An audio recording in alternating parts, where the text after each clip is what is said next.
Okay guys, thank you so much for everyone who enjoyed the Fellblade video we put out last Saturday. People seem to really like how I did it and what I did with that particular tank in that video. But that was not the only thing that was released from Games Workshop that Saturday. We also got the awesome new Mark II Assault Marines, and that's what we're going to focus on in today's video. I'm going to give you a little bit of a review on some of the parts, how the model goes together, and then very quickly paint it up in my Imperial Fist scheme and give you an example of what one of these awesome miniatures is like to paint and what it looks like at the end. I'm also going to have a little bit of fun with its basing, so maybe you guys will also enjoy that. Okay, without further ado, let's dive in and have a cheeky look at these awesome Assault Marines.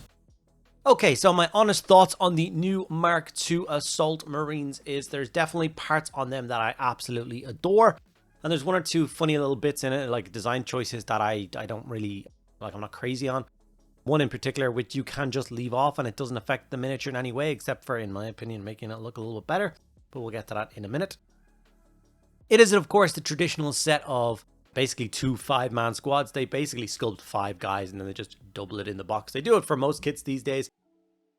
It's a really, really clever way of giving us more plastic kits out more often, if that makes sense. Like, for instance, Games Workshop could have produced 10 individually sculpted models, or they could do 5 that you can double up and change some arm poses and then give you 2 box sets, so you would get like Assault Marines and Breaches as opposed to one. You know what I mean? It's a really clever way of doing it, so I'm all for it. They've been doing it for a long time, Age of Sigmar 40k, and it's just really, really smart.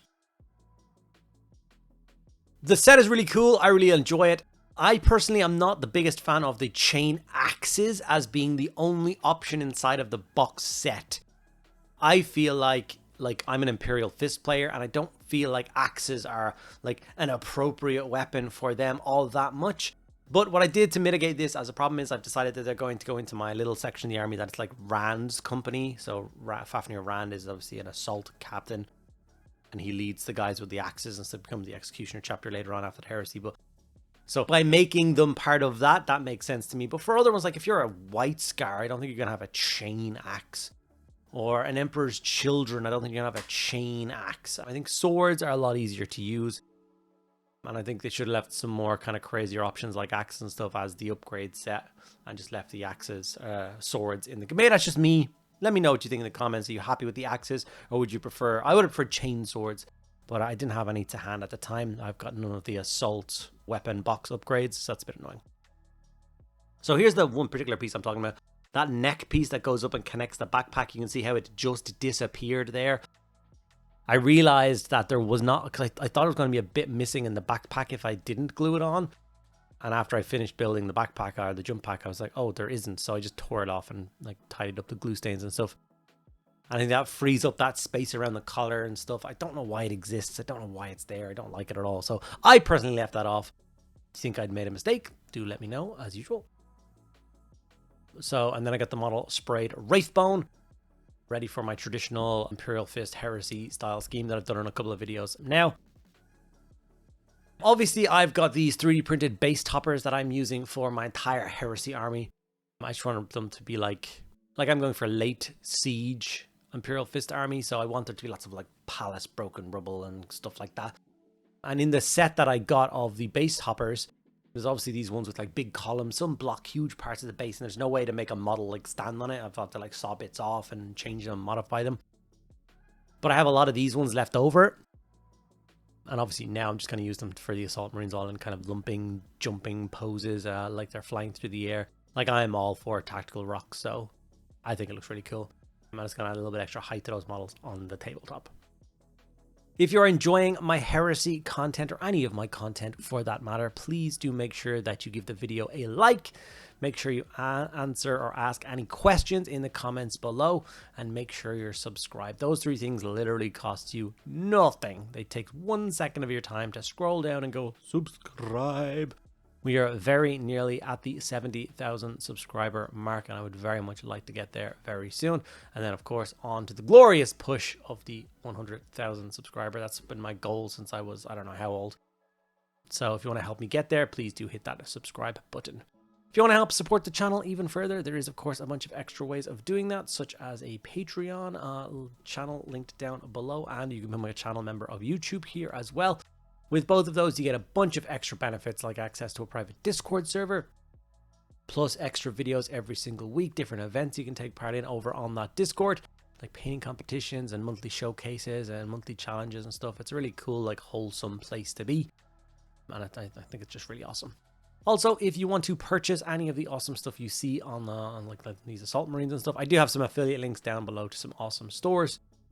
Support your local friendly gaming store people. They are the lifeblood of the kind of hobby and gaming community these days, as Games Workshops don't really have, or Warhammer Systems don't really have gaming spaces available.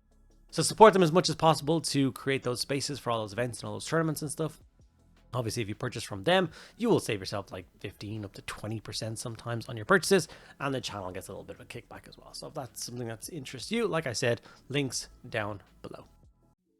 Okay, so as you can see, I am just powering through getting all of the base coats on this miniature. We used Imperial Fist Yellow for the yellow armor and Black Templar contrast for the black areas, so those like softer parts in between the armor panels. Plus the Mark II armor has kind of a bunch of different extra squarey bits or rectangular bits that are black. I don't really know what they are, to be honest. I left the casing of the chain axe black, and then any other bits and pieces you can think of.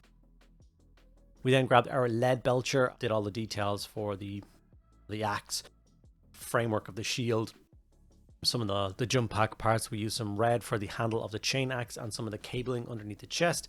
And now we are using our marine juice mix.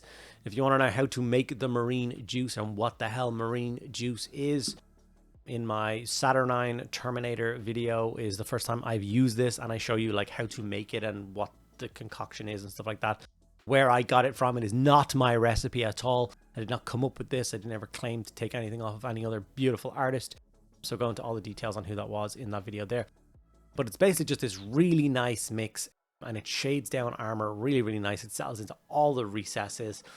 I just think it's fantastic, and I've been using it for every single model in my Heresy army so far, and I love it. After the marine juice is fully dried, I also took the time to base the miniature, or paint the base on the miniature.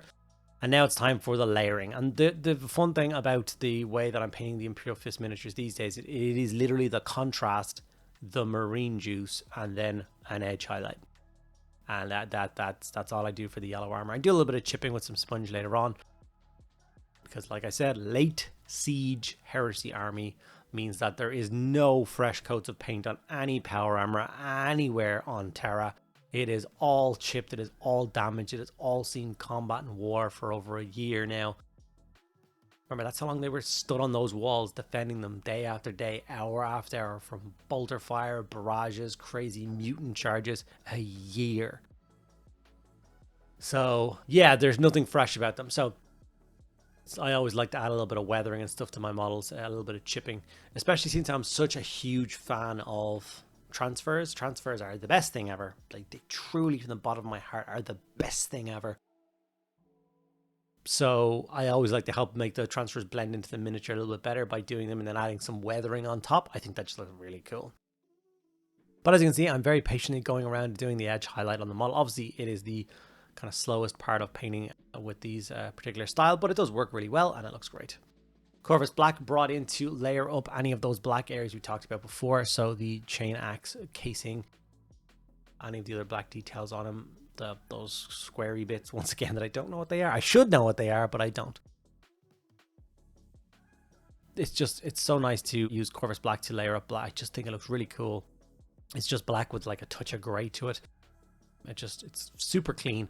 Like I said, once we add transfers and weathering, the axe just looks really gnarly. I really like it. Lead Belcher was brought back in. Obviously, we used this to base coat all of the section of the model before, and we're going to bring this back in just to re-highlight, because the marine juice darkened all those bits down and added a nice shade into the recesses. You can go straight back into that like base coat silver and layer it up. I don't want the model to have bright, shiny. There's no power sword here. There's no kind of glistening, like details. This guy's a war-torn model, so going for that gunmetal silver again, I think it really works for it. I went through the process of my Mephiston Red, Evil Sun Scarlet, Wild Rider Red highlights for the handle of the chain axe, the little cabling under the chest, and the eye lenses on the Marine. First I blacked in the eye lens slit, and then I did those 3 reds. I did a dot of white in the corners of those lenses as well. And now I'm just adding hard coat over the top to make the eye lens kind of glow and shine. Sometimes I feel like I'm showing the same steps over and over again in different videos, so I didn't want to spend too much time on those reds. So I've got 5 transfers for this one infantry model because I think they're the best thing ever. Once I get all those transfers into place, I do have done a video. My last Patreon video was actually how to correctly use, oh no, sorry, this week's Patreon video is a full video on how I correctly use transfers better than anybody else ever. And how though they can look like this, blended into the model perfectly, adding a little bit of weathering over the top, and they look like they're painted on. You can't see any lines, there's no glare, there's nothing. And with the weathering done, your transfers in place, you have a finished Mark II Imperial Fist Assault Marine ready to jump pack off the walls and headlong charge some silly Iron Warriors and bring the fight to the enemy. I'm really pleased with the final result. A couple of still images to give you guys a full example of what he would look like on the tabletop. Now I just have to break out the other 9 members of this squad and get them built and painted in the very near future. Thank you guys so much for sticking around to the end of the video. I'll see you in the next one.